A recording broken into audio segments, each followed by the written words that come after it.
Senhora Secretária de Estado, senhoras e senhores deputados, começava por lhe agradecer a forma clara e concisa com que sempre nos presenteia com as suas explicações e que de facto ajudam na compreensão do que se está a passar neste momento particularmente difícil.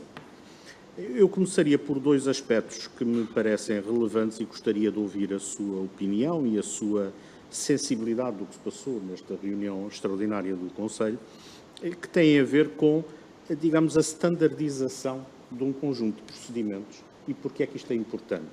Porque isto vai permitir que a União recupere algumas das suas características, entre elas a livre circulação de pessoas, que é crucial para manter a economia em funcionamento, porque não podemos ter, digamos, a leviandade de achar que, se descurarmos a questão económica, vamos continuar a ter a capacidade, como um todo, de combater esta guerra que nós enfrentamos.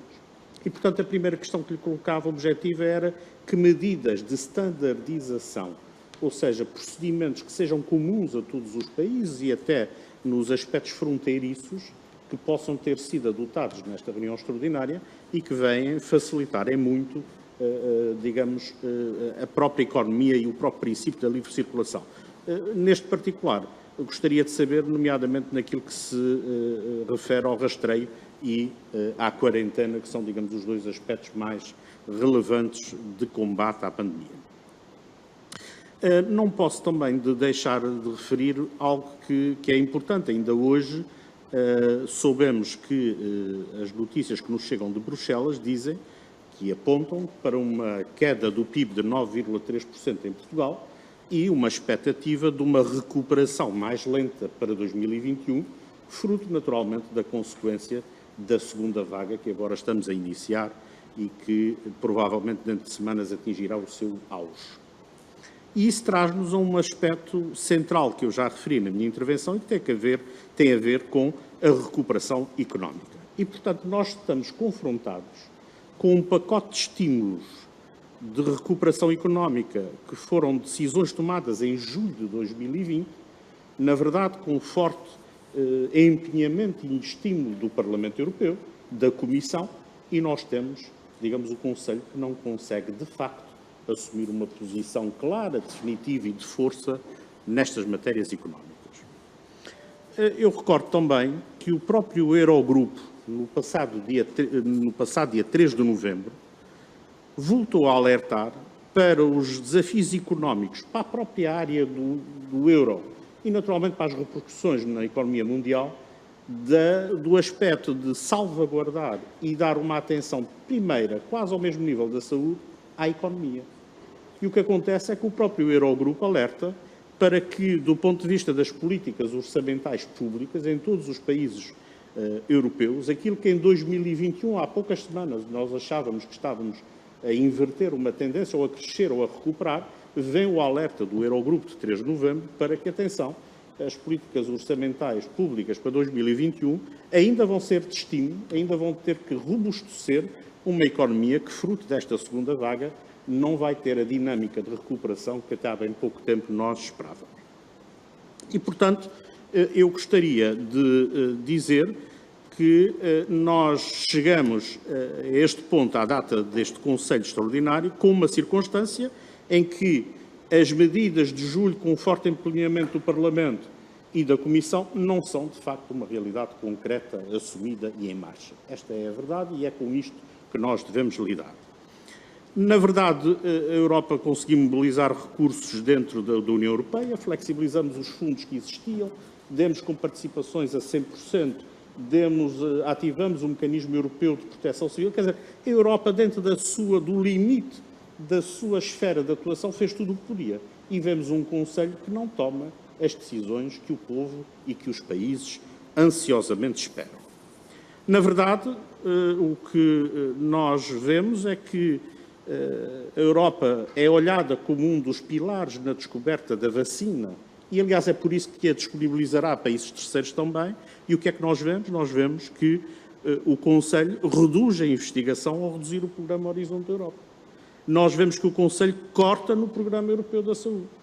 O Conselho também corta o financiamento do InvestEU, que seria um dos instrumentos mais importantes para o estímulo de uma investigação de novos medicamentos e de novas ferramentas médicas que, como sabemos, têm um custo muito grande para o seu desenvolvimento e muitas vezes não têm um sucesso comercial e só podem ser encetados se houver fundos, como o caso do InvestEU. Naturalmente que nós estamos numa situação em que vemos com enorme preocupação a falta de resolução do Conselho Europeu no que concerne ao plano de recuperação económica. E, portanto, nós estamos muito decepcionados, muito preocupados, porque é preciso não esquecer que a União Europeia tem 100 milhões de cidadãos em risco de pobreza e mais de 700 mil sem abrigo. É destes números de pessoas, que aqui são números, mas que se traduzem em pessoas, e cuja resolução desse problema não pode deixar de passar por uma recuperação económica. E então, a pergunta central, se quiser, da minha intervenção é esta, Sra. Secretária de Estado. No seu entender, quando é que o Conselho, o que é que Portugal tem feito, o que é que Portugal espera, o que é que Portugal faz ativamente, enquanto governo representante do país, para que nós tenhamos um acordo que permita pôr efetivamente em marcha e na economia estes recursos que foram aprovados em julho de 2020, que se eram precisos como pão para a boca há 3 meses, agora são quase como ao ar respirados. Muito obrigado. Muito obrigado, Sr. Deputado. Sra. Secretária de Estado, tem a palavra para responder. Muito obrigada, Sr. Presidente. Sr. Deputado, eu vejo com um pouco de preocupação a sua análise, porque durante 4 dias e 4 noites, os chefes de Estado e do Governo tiveram no Conselho a discutir este pacote e chegaram a um entendimento difícil, complexo, mas chegaram a um entendimento. E lá temos nós, finalmente, o Next Generation EU, com um plano de recuperação da União Europeia e um quadro financeiro plurianual que foi estabelecido e que conseguiu, a duras penas e com uma enorme capacidade de negociação, ser posto em cima da mesa em julho. E agora está a ser discutido com o Parlamento Europeu. O Parlamento Europeu precisou ou pediu 3 coisas adicionais. Primeiro, um conjunto de top-ups para alguns dos programas, alguns dos que o Sr. Deputado referiu, em relação ao Horizonte Europa, em relação ao programa Erasmus, em relação ao programa de saúde, em relação ao InvestEU, dizendo que precisavam de aumentar o teto da despesa para o quadro financeiro plurianual, que consideravam pequeno, e que precisavam de que houvesse esse aumento. E, neste momento, o que é que nós temos? Temos que essa discussão segue o seu curso. Os deputados começaram por pedir cerca de 39 mil milhões de euros, o que é um número gigantesco comparado com a situação que nós tínhamos em julho e que foi tão difícil chegar àquele acordo dos montantes para o teto orçamental, com um conjunto de países, como o Sr. Deputado bem sabe, chamados frugais, a quererem cortar de forma sistemática este teto orçamental, mas temos ao lado do orçamento anual, do orçamento da União Europeia para os próximos 7 anos, um novo mecanismo, o Next Generation. E neste momento, o Next Generation, o seu regulamento, está, eu diria, praticamente aprovado, praticamente trabalhado. O que temos ainda é uma negociação com o Parlamento Europeu sobre a questão dos top-ups, temos uma negociação com o Parlamento Europeu sobre outro tema que é muito importante, que é o dos novos recursos próprios. Diz o Parlamento que necessitamos de ter mais dinheiro oriundo de outras fontes de financiamento do que aquelas só diretamente postas por uma parcela do produto interno bruto de cada um dos Estados-membros. E, portanto, estamos a trabalhar nessa negociação. E a terceira linha de negociação com o Parlamento tem a ver com a condicionalidade com o Estado de Direito. Bem, neste momento, parece que esse debate sobre o Estado de Direito e a condicionalidade está mesmo a ponto de ser resolvido. A presidência alemã está nos últimos momentos de trabalho sobre essa matéria. E esse era, portanto, um canal que já estaria quase resolvido, atendendo às preocupações óbvias do Parlamento Europeu nesta matéria, que são muito relevantes. E com uma negociação que permita à presidência alemã voltar ao Conselho sobre esta matéria e depois ter apoio do Conselho, onde temos uma situação em que temos, por um lado, países que estão muito contra a questão da condicionalidade e países que estão extremamente a favor da condicionalidade. Portanto, o que quer que a presidência alemã consiga trazer desta negociação sobre a condicionalidade em relação ao Estado de Direito vai ter que ser muito equilibrado para poder passar depois no Conselho. Ainda não passou totalmente na negociação com o Parlamento, mas está quase. A questão dos novos recursos próprios também está quase, é o que me dizem.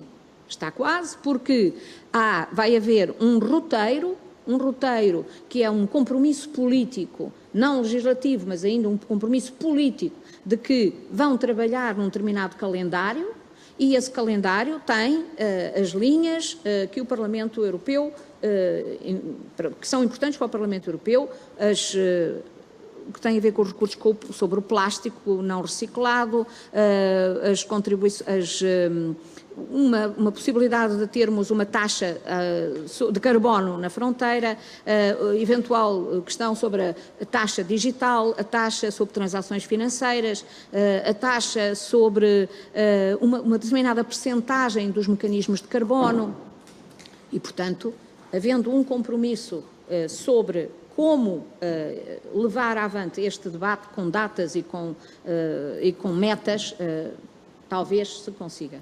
Onde as coisas estão mais difíceis, é o que nos contam, porque quem está a fazer esta negociação é a presidência alemã, é nesta questão dos top-ups. Como o Sr. Deputado compreenderá, qual é a margem de manobra que tem o Conselho Europeu, depois de 4 dias e 4 noites a discutir isto, para pôr em cima do teto 39 mil milhões de euros. Não há, não existe. Alguma verba talvez se consiga encontrar em alguma área do orçamento, buscando aqui e ali alguma possibilidade, mas 39 mil milhões de euros é totalmente inviável. A negociação prossegue. Tenho entendido que o último número que está em cima da mesa são 12,9 mil milhões de euros. 12,9 mil milhões de euros. Porquê? Porque esses são os juros do dinheiro que se vai pedir emprestado nos mercados para poder pagar o Next Generation EU. O Parlamento diz, ponham esse dinheiro fora ou acima do teto. Acima do teto. E, do ponto de vista jurídico, os conselheiros jurídicos dizem que isso não é possível e, do ponto de vista político, também não é fácil conseguir que os países ditos frugais abram de novo as suas capacidades de financiamento e ponham mais dinheiro ainda no orçamento da União para 2021-2027. Portanto, é aí que se gera a situação mais complexa que precisa de ser resolvida. E eu não diria que o problema aqui é do Conselho. O problema aqui é uma negociação em curso entre o Conselho e o Parlamento. E, portanto, esperamos encontrar aqui chegar a uma negociação final, levar isto ao Parlamento com muita rapidez, porque aqui é que realmente os cidadãos não percebem porque é que isto demora tanto. O que os cidadãos viram foi um Conselho que chegou a uma conclusão em julho e agora uma negociação com o Parlamento que não produz frutos. Não é? Muito obrigada. Obrigado, Sra. Secretária de Estado. Eu peço desculpa de abusar da minha função de Presidente, mas a minha veia parlamentar não me permite ficar indiferente, não é? Porque eu ouço muitas vezes quem representa os governos, e neste caso o Conselho, a dizer foi um esforço enorme, tivemos 4 noites, chegámos a um acordo e pronto. Não, esquecendo que há codecisão, não é? Portanto, há codecisão. Portanto, o Conselho fez esse meritório trabalho e chegou a uma conclusão para apresentar a sua base de negociação. E agora, nesta altura, dizer se a culpa é do Conselho ou a culpa é do Parlamento, acho que as culpas são, pelo menos, repartidas, porque não foram suficientemente flexíveis para que cada uma das partes faça as concessões que tem de fazer para esse acordo, não é? Mas, de qualquer modo, acho que é ilusório dizer que o Conselho decidiu, está decidido. Não. O Conselho decidiu e apresentou a sua base negocial, como o Parlamento fez o idêntico exercício. Mas, de qualquer modo, eu hoje já recebi também boas notícias de Bruxelas, vi algumas notícias sobre as quais, portanto, já estaria concluído acordo sobre a questão do Estado de Direito e, portanto, o que quer dizer que penso que, apesar de tudo, estaremos à beira do desfecho, que é o que nos interessa a todos e, sobretudo, aos cidadãos europeus.